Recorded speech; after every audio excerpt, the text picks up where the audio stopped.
Michelle Chelsea was a vice president at Goldman Sachs on the mezzanine of one of the towers the morning of 9/11. His upcoming book, On a Wing and a Prayer, Spirituality for the Reluctant, the Curious, and the Seeker. He's sharing how the events of that day changed his life. Michelle Chokshi joins us live this morning. Good morning. I am impressed with the title of the book. Can you start by explaining why you titled your book that way?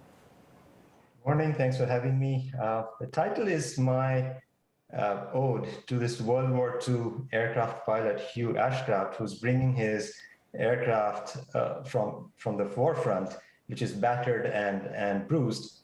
And he radios the tower that I'm bringing my plane to land on a wing and a prayer, which is to say that when going gets tough, when we really are hit with the adversity, that's when our focus moves from the mundane to something bigger. You were a vice president at Goldman Sachs. You were just getting to work, I presume. It was early in the morning. What are your memories of that morning, getting out, getting away from the site? And also, how did that experience personally change you? You know, if I close my eyes right now, the whole experience just comes in front of my eyes as if it just happened yesterday. I clearly remember I was walking my way to work on the mezzanine floor, and there was loud noise. It was deafening loud sound, followed by a ghastly hiss, as if some steam pipe had burst open. That's when the first plane had hit. No one knew what had happened. People were just running helter-skelter. There was a pandemonium that had broken out right there in front of my eyes. And against the security person's advice that morning, as fortune led me out of the towers, I was just standing there dazed, waiting to process all that had happened. And in front of my eyes, from the left corner of my eye frame, just another tower came and another aircraft just came and hit the South Tower. And at that point of time, it was clear that there was a motive, but nobody knew what had happened. And somehow I ended up being on the last ferry that left Manhattan Island that day. But it clearly changed me as who I was. It sort of pushed me to ask a bigger question to my otherwise fast-paced life, that what was the point of it? Was that more to life than what met the eye? And perhaps for the first time, I questioned the status quo.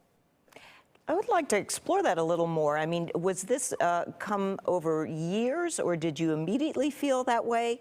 This process of you wondering, is this the way I was supposed to live? It did not happen immediately. The immediate reaction was there was a dichotomy in my head. A part of me was feeling grateful, lucky to have made alive and wanting to go after what I was set out to do with even more energy, live that American dream with even more power.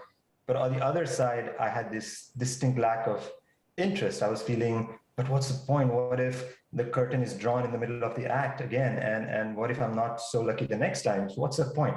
So there was a little bit of persisting in this listless state for some time before I was introduced to this breathwork and meditation technique called sky breath. And that made me experience that state of mind without thoughts, and that really opened up doors to new dimensions for my life. It's interesting, you hold degrees in computational finance, information systems, and that was your life. As a young man, that was what you wanted to do for a living and for the rest of your life. And this one event propelled you into this other realm, and it became much more spiritual for you. Yeah, I think one thing I learned is that whatever we do in life, we are conditioned. We hold on to these deep-rooted patterns, whether that's how we perhaps respond to everything, that's why we choose careers, that's how we follow the path of life.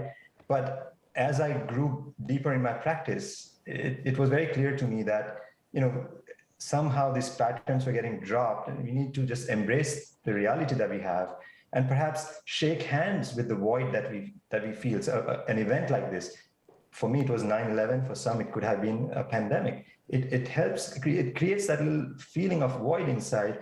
And rather than distracting ourselves away from it, if you shake hands with that void, you can walk your way to a different ending. And that's what has happened in my life, in my case. Very timely advice. The book is called On a Wing and a Prayer. It comes out October 15th. Kushal Chokshi, thank you so much for joining us.